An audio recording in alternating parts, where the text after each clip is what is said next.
Hey guys, welcome back to the channel. So I've been working on my air conditioning on my IS300 recently. So I wanted to do a separate video to detail how to install the expansion valve. So I've got this OEM Denso expansion valve that I'm gonna be installing today. And I'll show you guys exactly how to get to it and do it. So stay tuned.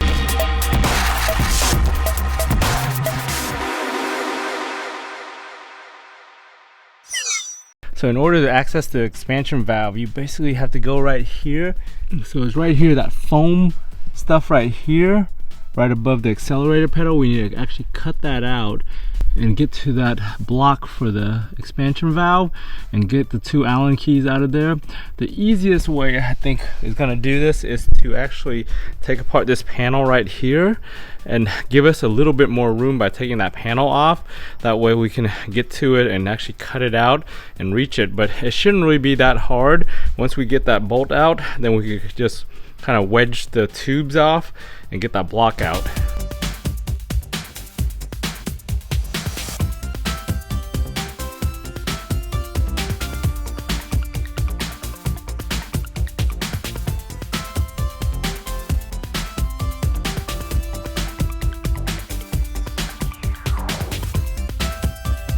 Alright, so I was able to kind of peel back the outside neoprene insulation. Underneath there's like a butyl rubber that's got like a saran wrap or a plastic wrap on the outside of it to keep it from being too sticky. That pretty much peels off the aluminum pretty easy. You can see that. So once you expose those two Allen head screws, you want to go ahead and clean those things out. Clean up as much as you can so you get a good seat with your Allen key, and that way when you turn it you don't strip it. So next thing I'm going to do, I'm going to go ahead and loosen that up and screw it out.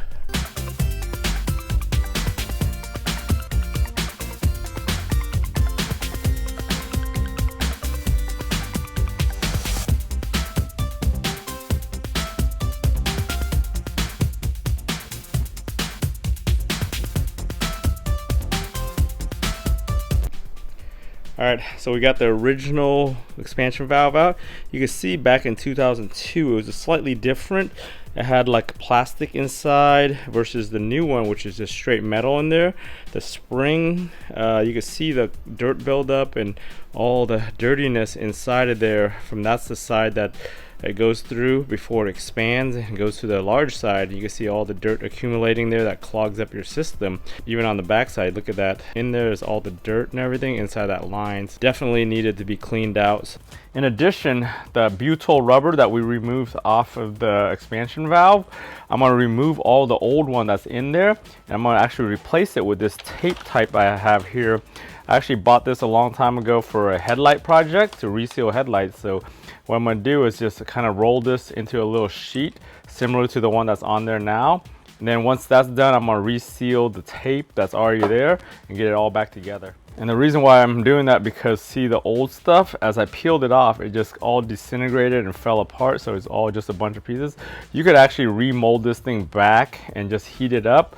But I figure since it's all falling apart, I might as well replace this since I have it already.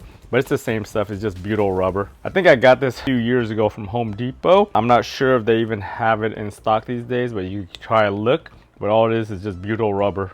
So what I need to do now is I'm gonna actually clean up all those surfaces, like I said earlier, get rid of all that sticky butyl rubber using acetone and a cotton ball. That should clean up those surfaces pretty smoothly.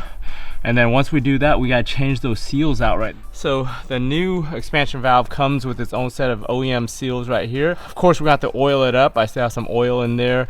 I'm gonna put on those rings and before I put those back in there. All right, I got those new seals in. As you can see, we got it cleaned as much as we could. So now we'll go ahead and put the new expansion valve in, make sure everything's seated nice and tight, and then make sure we don't mess up any of the seals as we put it in. And then we're gonna bolt it down, put that new butyl rubber on there, wrap it up, and then probably end up taping this, make sure everything's tight.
saw us put that new butyl rubber on there, wrapped it around all we could, and then I just basically just wrapped the neoprene foam that was already there that I cut and I ripped from before just right back over. I might get a piece of duct tape or something and then just do a full wrap around just to make sure that we get this thing all sealed up, but pretty much everything's back to OEM looking right now, other than that little tear right there. This is definitely something that you need to do if you're doing your expansion valve, just because you want to seal that up, because this thing's going to have a lot of condensation and you don't want that moisture dripping down onto your pedal and onto your floor. So you want to make sure it's all sealed up and insulated to keep it from condensating. So here's the duct tape I'm going to end up wrapping it with. It's 3M.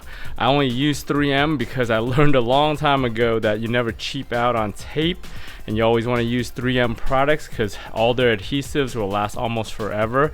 So I only use 3M double-sided tape, electrical tape, things like that I know get heated up and they stay hot in the car environment. Oh yeah, check that out. If you didn't know him better, you would think that was an OEM tape job. Overall, looks pretty good. Should hold up pretty well. I put a couple layers of tape there just to make sure it held, but that's good enough for me. Hey guys, thanks for watching all the way to end this quick video on how to get that expansion valve in there. As you can see, it's kind of a big pain in the ass just to get to it, try to get the O-rings out and just clean up all that butyl rubber. That is something that you need to eventually do, especially since these cars are like 20 years old now. And it's a very important maintenance part for your air conditioning just to keep it running smoothly. On this video, we just showed you how to take it out, put it in and seal it up, but you really need to flush it out. So check out one of my other videos where I actually flush out the system and I show you guys how to modify the old one that you take out, so that way you can flush it properly without getting all that solvent and all that flush all over the inside of your car. If you guys found this video useful, give it a thumbs up. If you haven't subscribed to my channel to stay on top of all my different DIY videos, go ahead and subscribe to the channel, turn on bell notifications to get notified every time I upload a video. For all these different projects, if I can do it, you guys can do it. I want to thank you for watching, and I'll talk to you guys next time.